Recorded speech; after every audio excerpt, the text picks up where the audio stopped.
งใส่แนวทางนโยบายของภาครัฐที่มีต่อนักโทษที่มีผลงานและปฏิบัติระเบียบข่ายคุมขังรัฐสร้าง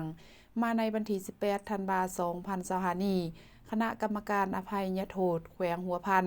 ได้จัดพิธีประกาศให้อภัยโทษแก่นักโทษขึ้น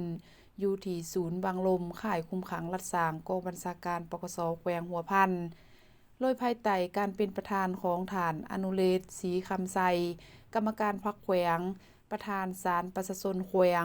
คณะกรรมการอภัยโทษแขวงมีฐานคำพรบุญมาเพ็งสวรรค์ห้องหัวหน้าองค์การอัยการประชาชนแขวงบรรณาฐานคณะกรรมการอภัยโทษและบรรณาฐานกองเลขาสวยเวียกตลอดหอดนักโทษผู้ที่ได้รับการให้อภัยโทษลดพรโทษและให้อภัยโทษปล่อยตัวเข้าร่วมในพิธีฐานพันโทคำเพชรไซบีเฮืองหัวหน้าข่ายคุมขังรัฐสร้างกองบัญชาการปกส.แขวงไล่ขึ้นผ่านบทสรุปย่อการจัดตั้งปฏิบัติเบียกงานอภัยโทษประจำปี2025จากนั้นฐานเคนทองทุ่มบัวทองหัวหน้าแขนงติดตามกวดกาข่ายคุมขังรัฐสร้างองค์การอัยการประชาชนแขวงตั้งหน้าให้กองเลขาสวยเบียกคณะกรรมการอภัยโทษไล่ขึ้นผ่านรัฐลำรัฐของประธานประเทศแห่งสาธารณรัฐประชาธิปไตยประชาชนลาวฉบับเลขที่304/ปปทลงบันที20พฤศจิกายน2025ว่าด้วยการให้อภัยโทษแก่นักโทษที่มีความก้าวหน้าเนื่องในโอกาสวันศาสตร์ที่2ธันวาคมครบรอบ50 ปีและบัญชีรายชื่อนักโทษที่มีเงื่อนไขเสนอให้อภัยโทษลดพรโทษและบัญชีรายชื่อ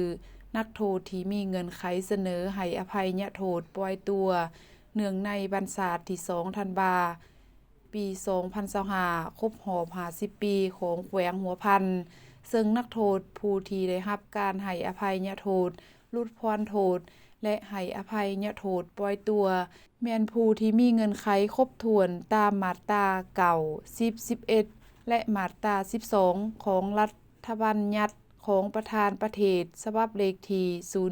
001/ปปทลงวันที่20มีนาคม2018เป็นผู้ที่มีผลงานดีเด่นรู้สึกกินแหนงแข็งใจต่อการกระทำผิดของตน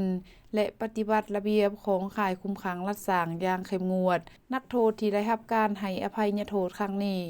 มีจำนวน32คนหญิง5คน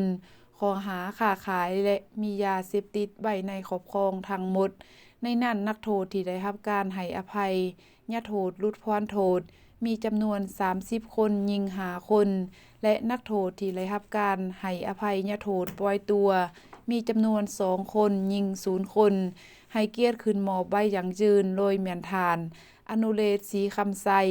กรรมการพรรคแขวงประธานศาลประชาชนแขวงคณะกรรมการอภัยโทษแขวง